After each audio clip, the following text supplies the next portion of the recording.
in meno, 233 morti, 83 ricoverati in terapia intensiva in 24 ore. Quello che preoccupa, ormai abbiamo imparato a conoscerlo, è questo indice di positività, cioè il rapporto tra tamponi effettuati e positivi che sale ed è salito al 16,4%. E questo il numero, il dato insieme ai ricoveri che ci deve davvero preoccupare di più, perché indica la diffusione crescente del contagio.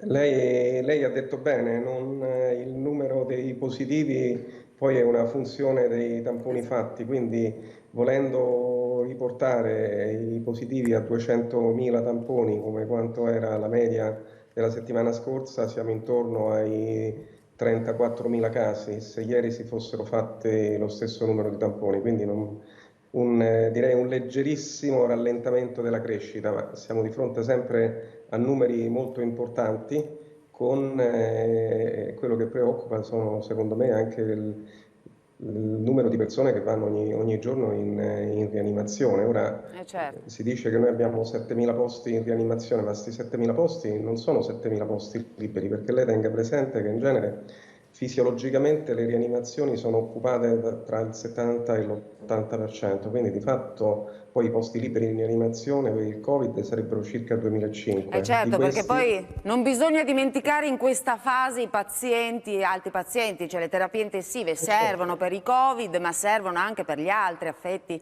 da certo, patologie gravi. certo, se uno ha un incidente di moto o se l'intervento chirurgico richiede assistenza e monitoraggio particolare, se uno va incontro a infezioni gravi, cioè sono tutti casi in cui c'è bisogno di posti in rianimazione, quindi penso che il numero di posti in rianimazione in questo momento disponibili si accorcia ogni giorno, e penso che non ce ne abbiamo in questo momento più di 1.000, forse, a voler essere ottimisti. Infatti diciamo Quindi che in 10 giorni, se continua così, sono saturati. ecco, a proposito di allarmi che vengono lanciati in questo momento, voglio condividere con lei, con gli altri ospiti, l'allarme che è stato lanciato ieri dall'Ordine dei Medici di Milano, perché il Presidente ha usato parole inequivocabili. La situazione sia nelle strutture sanitarie ospedaliere che nella medicina del territorio è diventata insostenibile, è necessario intervenire con un lockdown immediato ed efficace. Non esistono piccoli rimedi a grandi problemi, la situazione è molto seria e senza interventi drastici non può che peggiorare. Lei conferma, condivide questo allarme e anche l'ipotesi, visto che adesso parliamo di misure restrittive su cui sta lavorando il governo, anche l'ipotesi di un lockdown immediato per Milano, come dice il Presidente dell'Ordine dei Medici? Ma guardi, io fondamentalmente concordo, penso anche che forse dovremmo usare degli indicatori più precoci e tempestivi di gravità, perché quando c'hai 9.000 casi al giorno è chiaro che tutto il sistema sanitario, per quanto possa essere efficiente, non è in grado di fronteggiare, quindi probabilmente si doveva pensare a chiudere in maniera mirata determinate zone forse 10-15 giorni fa, e non saremmo a questo punto, ecco. Anche questo poi mi permetta, Sì, voglio prego. anche queste misure e anche questi indicatori che adesso sono ancora diciamo, in fase di definizione, perlomeno ne ho letti qualcuno, come per esempio il numero dei posti disponibili in terapia intensiva, il numero di posti letto, sono tutti indicatori tardivi, perché una persona va in terapia intensiva in genere 10-15 giorni dopo che si è infettato, quindi se come come metrica per definire se una regione deve chiudere usiamo i posti liberi in terapia intensiva o i posti letto occupati, di fatto usiamo un indicatore che legge una situazione che è di 15 giorni prima. Certo. Non so se Però era questo stata sia... indicata una soglia, 2.300 ricoveri in terapia intensiva, come soglia oltre la quale un lockdown nazionale sarebbe stato inevitabile, quindi sì, è Sì, ma sempre bisogna considerato fare... quello come parametro. Eh sì, però quando uno ha 2.300 posti in terapia intensiva e fa il lockdown, praticamente c'ha altri 15-20 giorni di Certo. marea montante di casi in rianimazione in ospedale, quindi di fatto è un indicatore molto tardivo di quello che si può fare qui. Certo, no, chiarissimo. A oggi aggiungo che siamo arrivati a oltre 2000 ricoveri in terapia intensiva, però andiamo alle misure su cui sta lavorando il governo, anzi dovrebbero essere varate proprio oggi, prima, così coinvolgo il vice ministro Misiani, anche Gaspari e anche gli altri ospiti. Sentiamo i punti salienti, Marco, dell'intervento di ieri in Parlamento del Premier Conte, che ha illustrato le misure. Sì, lo ascoltiamo. Prima era alla Camera, poi in Senato, clip numero 3, lo dico alla regia. Tanti temi toccati, non solo il DPCM tanto atteso, adesso lo ascolteremo, ma anche si parla di opposizione, del coinvolgimento delle opposizioni e anche una parola rivolta proprio agli anziani, importantissimi per questo Paese. Lo ascoltiamo. Il prossimo DPCM individuerà 3 aree corrispondenti ad altrettanti scenari di rischio, per ciascuno dei quali sono previste misure via via più restrittive. Pensiamo di disporre la chiusura nei giorni festivi e prefestivi dei centri commerciali. Prevediamo anche la riduzione fino al 50% del limite di capienza dei mezzi pubblici locali. Ho prospettato delle forze di opposizione la possibilità di costituire un tavolo di confronto con il governo. Se ci fossero però ripensamenti, posso confermare sin d'ora che la proposta del governo permane immutata. Tra le fasce più vulnerabili il governo considera anche le persone più anziane. Sono i nostri cari, che hanno realizzato la ricostruzione del Paese dalle rovine del secondo conflitto mondiale. Restiamo uniti in questo drammatico momento.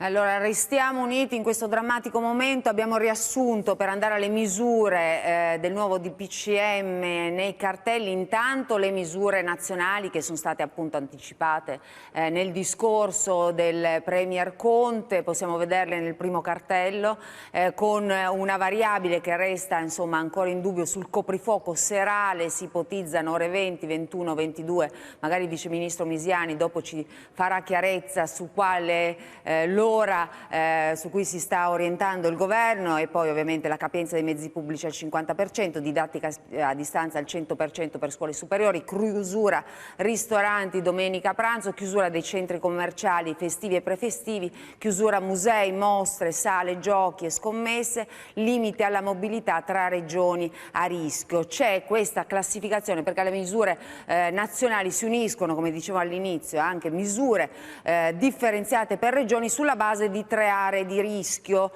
con rischio moderato e quindi misure stringenti, via via più stringenti a seconda di una classificazione più alta di rischio, molto alta, con misure ancora più rigide. Come è stabilita questa classificazione? Lo anticipava il professor Grisanti: tra i parametri sulla base dei quali si stabilisce se una regione è in uno di 3 rischi, alto, molto alto, moderato, ci sono i casi sintomatici, i numeri dei ricoveri, i numeri di casi nell'RSA, la percentuale dei tamponi positivi, il tempo medio tra sintomi e diagnosi, il numero di nuovi focolai, il numero di posti letto disponibile. Poi ovviamente ci sono anche le regole che stabiliscono il rapporto tra governo centrale e regioni nella gestione dell'emergenza sanitaria. Però io voglio coinvolgere subito il vice ministro Misiani, poi dopo anche il professor Grisanti mi deve dare la sua giudizio, che ha anticipato oggi tra l'altro in un'intervista alla Stampa, che è molto interessante, su questo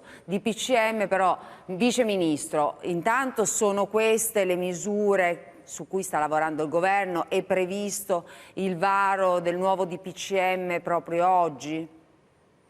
Buongiorno, noi stiamo assumendo misure in relazione all'andamento dei dati, e l'andamento dei dati è negativo e preoccupante. Ieri abbiamo superato la soglia di 2000 posti occupati in terapia intensiva, 2022, esatto. Un mese fa eravamo a 294.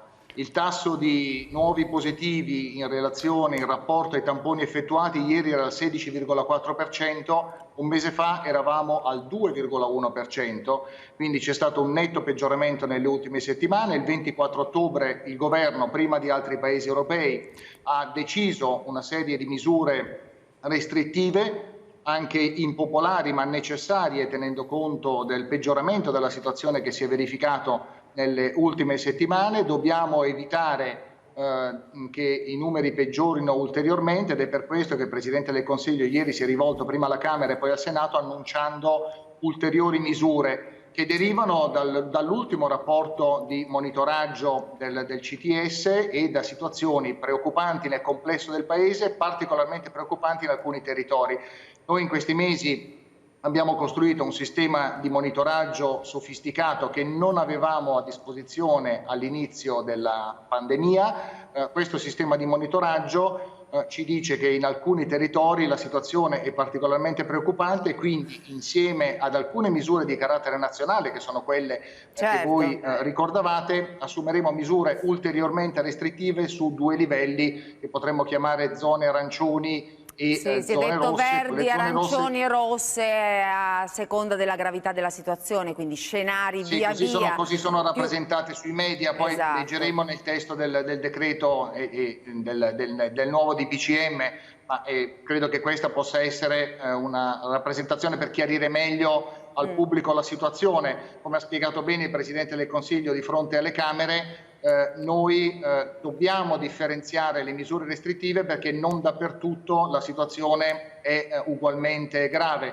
Ci sono territori in cui la tensione dal punto di vista ospedaliero, che è uno dei principali indicatori a cui dobbiamo guardare, i posti occupati in terapia intensiva, ma anche i ricoveri in subintensiva e la pressione complessiva sul sistema ospedaliero sta raggiungendo livelli critici, e in questi territori ci saranno appunto ulteriori misure che riguarderanno la rete di distribuzione commerciale e altre misure restrittive che andranno al di là di quello che è stato stabilito a livello nazionale.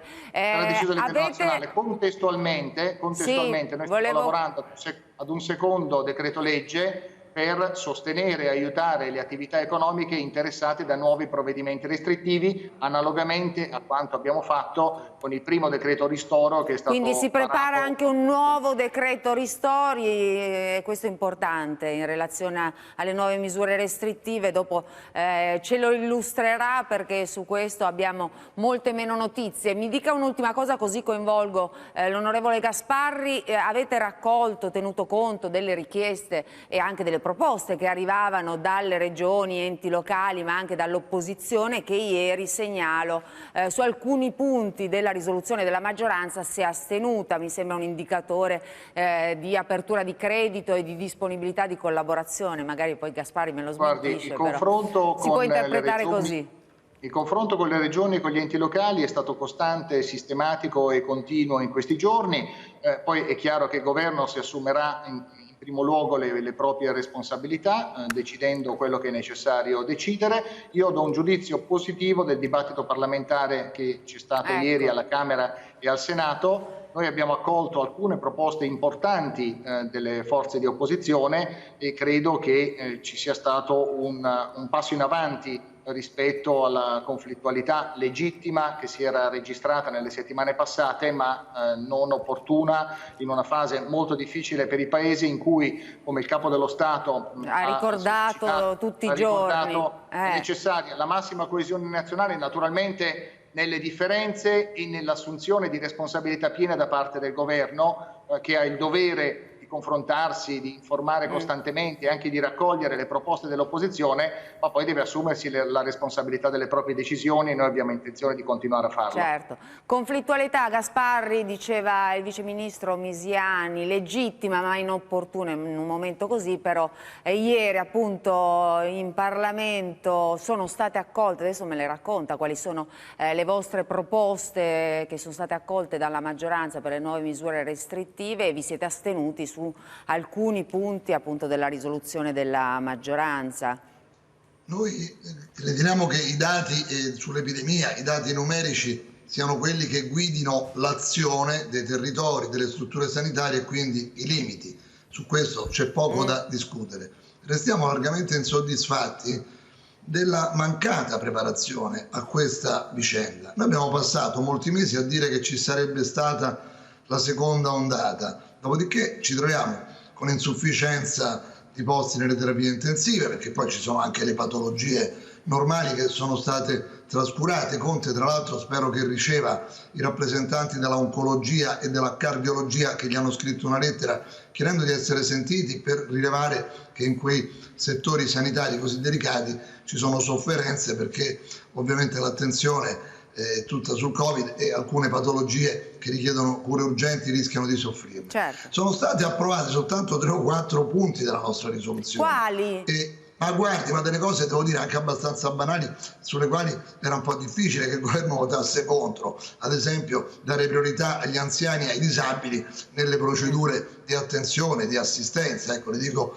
cose che noi abbiamo inserito in una risoluzione unitaria di Forza Italia, Lega e Fratelli d'Italia, che però riguardava anche molte altre cose che il governo poteva votare. Poi lei sa bene che votare delle risoluzioni in Parlamento di per sé non è che risolva le questioni, quindi l'atteggiamento di apertura poteva essere più ampio e non soltanto simbolico, ripeto, su 3-4 punti. Ma lei lo considera simbolico perché poi in fondo alcune proposte sono state accolte, voi vi siete astenuti su altre. Se noi ci siamo astenuti, quindi un inizio, un passo avanti c'è stato. Però le voglio dire, sì, ma guardi, lo spirito è assolutamente quello di massima responsabilità.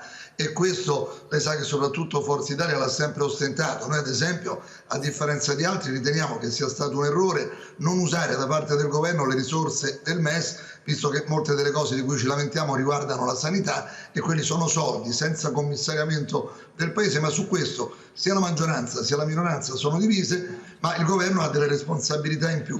Poi le dico che su alcune cose noi siamo perplessi. Lei consideri che oggi, in tutto questo dramma che stiamo vivendo, oggi è il click day per l'acquisto dei monopattini e biciclette, cioè oggi siamo arrivati alla scadenza per cui le persone cliccando sulla rete possono prenotare questo sconto, che non ci sembra la cosa più urgente, mentre se lei parla dell'attualità, lei prima citava delle interviste sui giornali di oggi, lei troverà che su Repubblica, un giornale quindi molto lontano dalle posizioni del centrodestra, si parla di 270.000 pratiche di cassa integrazione ancora inevase. Ogni pratica riguarda più di una persona, quindi c'è una situazione di inefficienza che dura dell'INPS.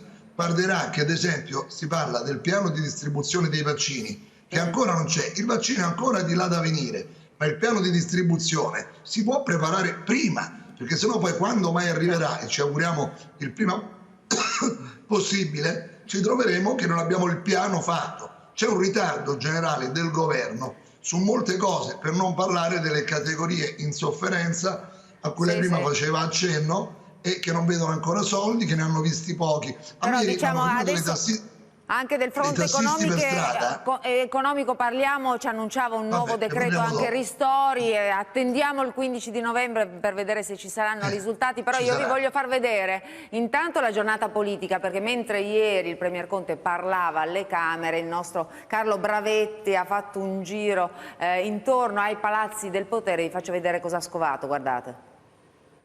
Questi effetti possono verificarsi, occorre rilevare che il quadro appena descritto non tiene conto.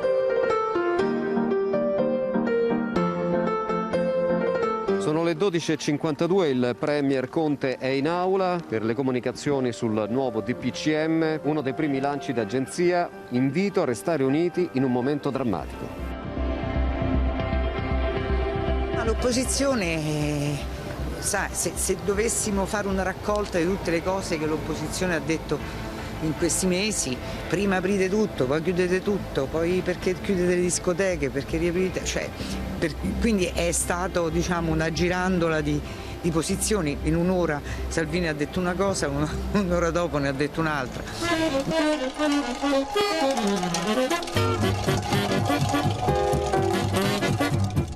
Ma è agora? Lei capisce questi delle opposizioni quando fanno così? In questo momento basta polemiche, bisogna dare il giusto contributo affinché il Paese possa uscire da questa crisi. Oggi Conte non l'ha chiamata però. No. Di solito c'è la telefonata del sabato per annunciare cosa fa la domenica, in questo caso cosa fa il lunedì.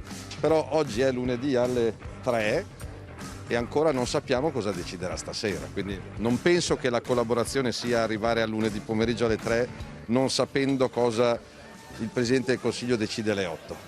Ma lei ha comunicato il malcontento dell'opposizione? Al telefono a Conte? Sì, ma da mesi, ma anche al Presidente della Repubblica. Distanziamento, mascherine, rigorosamente, siamo con il Presidente della Commissione Sanità del Senato. esempio. Ecco, l'opposizione lamenta che i documenti del Comitato Tecnico Scientifico siano solo a disposizione del governo, invece dovrebbero essere condivisi in Parlamento. Guardi, io penso che sia l'ora della responsabilità. Le opposizioni, il governo, le regioni devono lavorare insieme per portare il Paese fuori da questa pandemia. Io penso che il governo abbia due compiti. Il primo è dare delle regole e di farle rispettare a tutti, nessuno escluso, e il secondo è di depotenziare gli assembramenti e i sovraffollamenti, perché lì c'è la competenza dello Stato. Due cose deve fare, non ha fatta nessuna delle due. Il governo ha avuto mesi di tempo per decidere cosa fare al fine di evitare i danni della seconda ondata di coronavirus. Adesso vorremmo capire cosa farà il governo e cosa si potrà fare, se servirà anche insieme, per impedire che la terza ondata di coronavirus, che sarà inevitabile, faccia altri danni. Noi vogliamo evitare assolutamente il lockdown, ma ormai è molto tardi. Prove di dialogo complicate. Professor Crisanti, che so che poi ci deve lasciare un commento ovviamente su queste nuove misure restrittive. Oggi la cito su La Stampa, lei è molto critico, parla di DPCM confuso e non chiarisce quando scattano le chiusure, in particolare lancia l'allarme: le regioni potrebbero truccare i numeri, e questa è insomma una variabile, un'obiezione molto forte, per cui si ipotizza con numeri taroccati non avremmo degli scenari realistici di rischio e di gravità, e quindi non ci si prende la responsabilità delle chiusure. È questo? Ma guardi, se poi il problema è questo: se tenere aperto o chiudere diventa una misura di un obiettivo politico, nel senso che se un presidente pensa che il successo politico si dimostra non chiudendo, è chiaro che ci sono 1000 modi, glielo posso assicurare, per, non dico truccare i dati, ma in qualche modo aggiustarli leggermente, stare sotto soglia. Non è che ci vuole molto fare questi piccoli aggiustamenti. Quindi, vabbè, quindi questa distinzione tra misure nazionali e locali non è convincente. Cosa si dovrebbe fare secondo lei in alternativa? Lei è sempre stato, lo diciamo, un sostenitore di un lockdown, vista la insomma, progressione preoccupante dei contagi, un po' più rigido. Ma guardi, io se posso dire una cosa, io penso che il vero obiettivo che dovremmo avere non è quello di fare un lockdown più o meno rigido in questo momento. Io penso che il vero obiettivo sia quello di mettere in atto delle misure per evitare la terza ondata, perché mi creda, se noi adesso facciamo un lockdown estremamente rigido, in 6 settimane, cioè a ridosso di Natale, probabilmente i casi saranno diminuiti, ci saranno 1000 pressioni per rimuovere queste misure, e poi a Natale chiaramente tutti vogliono andare in vacanza, tutti vogliono andare al ristorante, tutti vogliono andare a trovare amici fuori in altre regioni, e a febbraio ci ritroviamo. La vera sfida in questo momento è evitare la terza ondata, mi creda. Poi le misure sono sicure. Cioè, ormai non è più la seconda, ci siamo dentro davvero fino al collo, la terza ondata, quindi lei continua a sostenere il reset, cioè uno stop proprio a Natale, in un momento insomma, in cui le scuole sono chiuse. Guardi, nessun reset fa effetto se non abbiamo un piano per impedire che i casi risalgano e per consolidare i risultati di qualsiasi misura. Guardi, per me va bene, per me penso qualsiasi misura di restrizione più o meno rigida prima o poi farà effetto. Il problema è che non è che si può andare avanti con misure di restrizione per mesi e mesi e mesi. Io penso che dovrebbe essere l'agenda, non parlo mai di politica, ma a questo punto forse vale la pena, l'agenda politica dovrebbe essere quella di preparare un piano nazionale per consolidare i risultati di queste nuove misure di restrizione, altrimenti a febbraio ci ritroveremo nella stessa situazione, a meno che avere un miracolo di un vaccino che sarà distribuito a tutti quanti per i primi mesi dell'anno prossimo, cosa con cui obiettivamente non ritengo che sia possibile. Quindi è questo secondo me il vero punto. Questa è l'unica cosa su cui forse c'è certezza. Ilaria Sotis voleva farle una domanda, professore. Sì, professore, volevo fare una domanda, perché guardando quei punti del DPCM mi pare che il punto 3, Luisella, fosse quello sulla scuola. Allora, non so lei, ma io nelle ultime ore ho ricevuto varie petizioni, appelli da mamme, colleghe, molte donne devo dire, perché poi il tema della scuola interroga le donne, che dicono: non chiudete la scuola, tutto il resto va bene, ma non chiudete la scuola, perché questo significa far stare chiusi in casa dei ragazzi e non tutti hanno le stesse possibilità, lo abbiamo detto, questo virus è tutto meno che democratico. E soprattutto, e su questo la volevo sentire, professor Crisanti, la scuola è una grande occasione per educare i ragazzi al comportamento responsabile di cui parlava la Merkel prima, per esempio. Lei non pensa che lottare tutti per tenere la scuola aperta potrebbe essere un punto di caduta? Beh, guardi, parliamoci chiaro, la scuola è potenzialmente un elemento di diffusione del virus.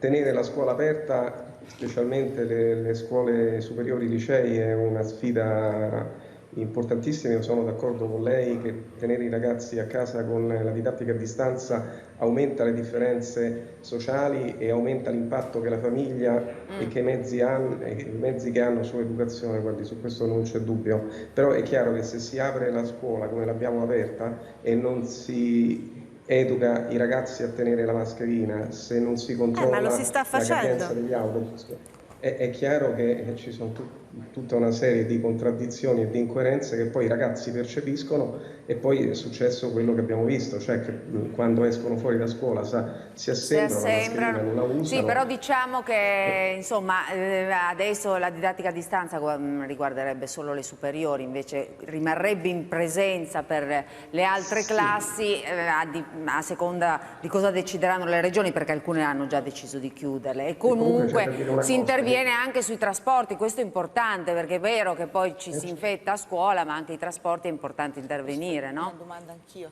Prego, professore. Comunque guardi, quello che c'è da dire è che i bambini, come già avevamo detto mesi fa, in modo particolare quelli da 4 anni fino a 10, si infettano poco. Questo non vuol dire che non si infettano mai, si infettano, ma sicuramente pongono un rischio molto, molto più basso. Quindi io penso che dovremmo cercare di mantenere l'attività didattica, se non altro, per le elementari e probabilmente le prime classi. In presenza. In presenza, sì. Allora, una domanda, volevo sapere volevo fartela io la domanda, e quindi sapere cosa ne pensate voi di questo DPCM e anche dell'obiezione interessante che pone il professor Crisanti, cioè una condivisione delle responsabilità con le regioni, o un rimpallo di responsabilità per cui poi nessuno vorrà prendersi la responsabilità delle chiusure? Io vorrei fare una premessa, se posso.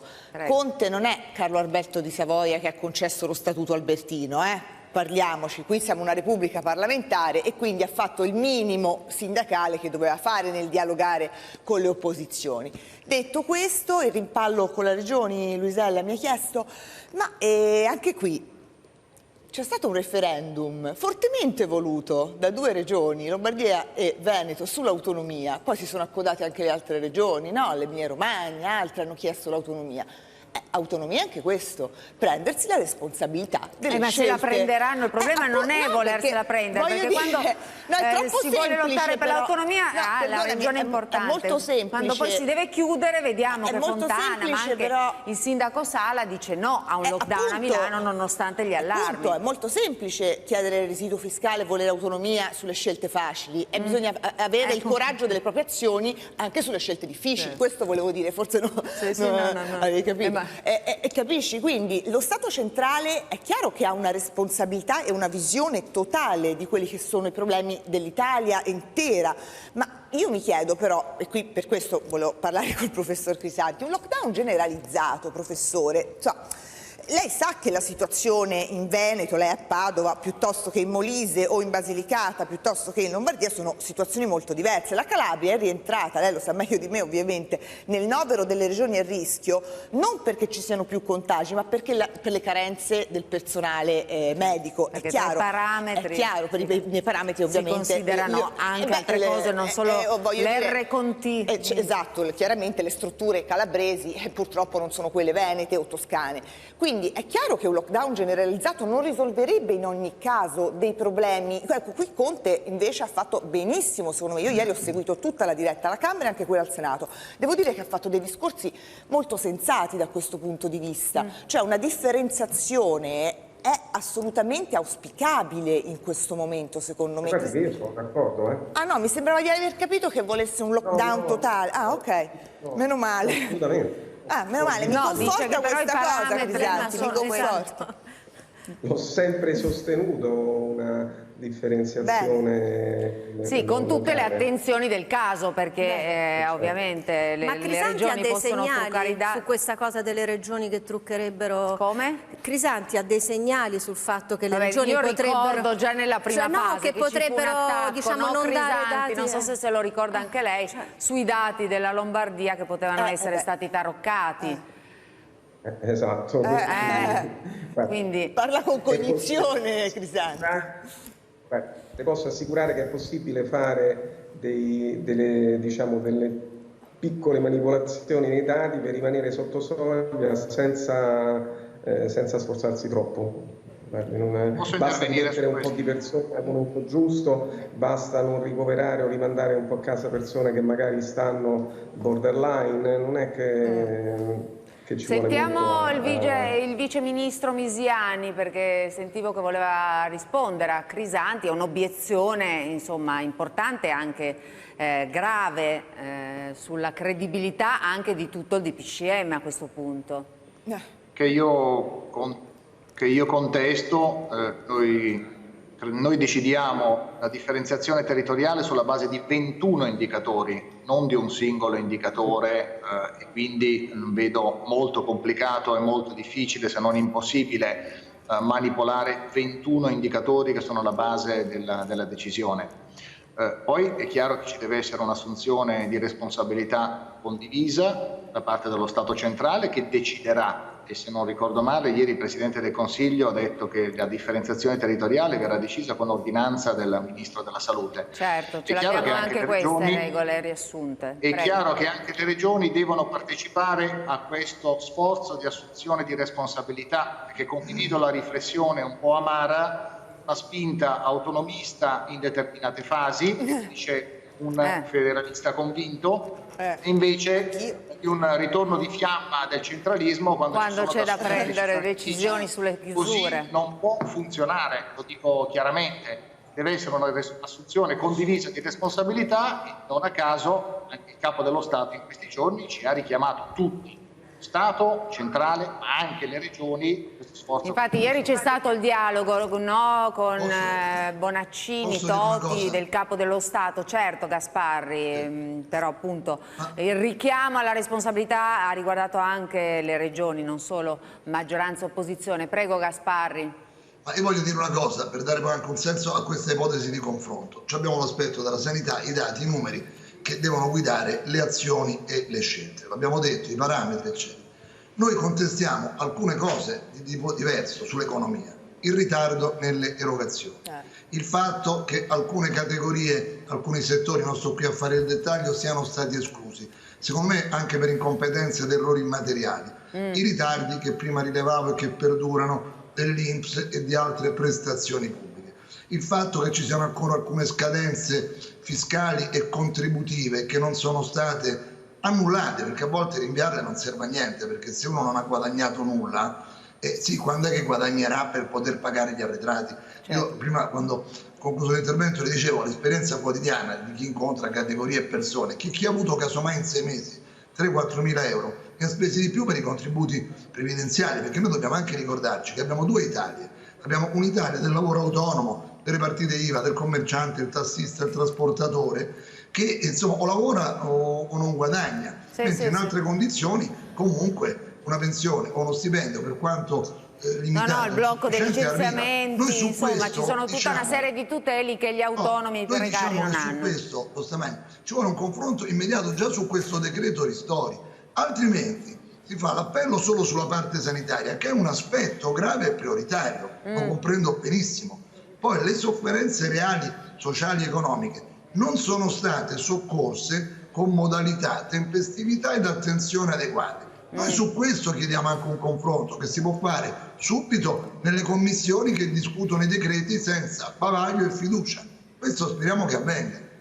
Però su questo, Marco, ci fai vedere quello che ha detto ieri Borghi alla Camera, perché sulla gerarchia tra diritto al lavoro e il diritto alla salute vorrei ovviamente coinvolgervi. Ha parlato proprio di questo, sì, clip numero 4, lo dico alla regia, il deputato Claudio Borghi tira in ballo la Costituzione e si parla di lavoro e di salute, citando anche gli articoli della Costituzione, lo ascoltiamo. Lei ha detto, mi scusi nel suo intervento, che il diritto alla salute è preliminare su tutti gli altri diritti costituzionali. Ma scusi, ma come si permette lei di fare una scaletta dei diritti costituzionali? I diritti costituzionali sono tutti importanti alla stessa maniera e se per caso i numeri qualcosa contano, il diritto della tutela alla salute è al numero 32, il diritto al lavoro è al 4. Capito, professor Crisanti? Viene prima il diritto al lavoro nella nostra Costituzione. Uno sta male, non vedo come possa lavorare. Se uno però sta male, non vedo come possa lavorare. Cosa dice? Così poi la saluto bene. Guarda, io lascio ai costituzionalisti stabilire se il numero degli articoli riflette la priorità. Io penso che una società vive di tutti questi valori insieme, non è che ci abbiano delle priorità, e le posso assicurare per la mia esperienza che ho nel trattamento e nel controllo di malattie epidemiche nei paesi di sviluppo e che sono in via di sviluppo proprio perché hanno le malattie. Senta, E mi permetta anche di aggiungere una cosa che riguarda il nostro passato di Stato Italia. Dall'unità fino a dopo la guerra, una delle priorità fondamentali dello Stato italiano, indipendentemente dal colore politico, è stata l'eradicazione delle malattie epidemiche che avevamo in Italia, compreso il tifo, colera e la malaria. Perché? Perché queste erano il maggiore ostacolo allo sviluppo economico. Quindi a proposito appunto di priorità, la cancelliera tedesca Merkel, la citava prima la Sotis, ieri ha detto ci aspettano 4 mesi di lotta e stiamo parlando di una Germania che è già in lockdown, soft ma in lockdown con le scuole aperte, ma lo è, e questa è la prospettiva, lei già appunto teme la terza ondata, figuriamoci. Io penso che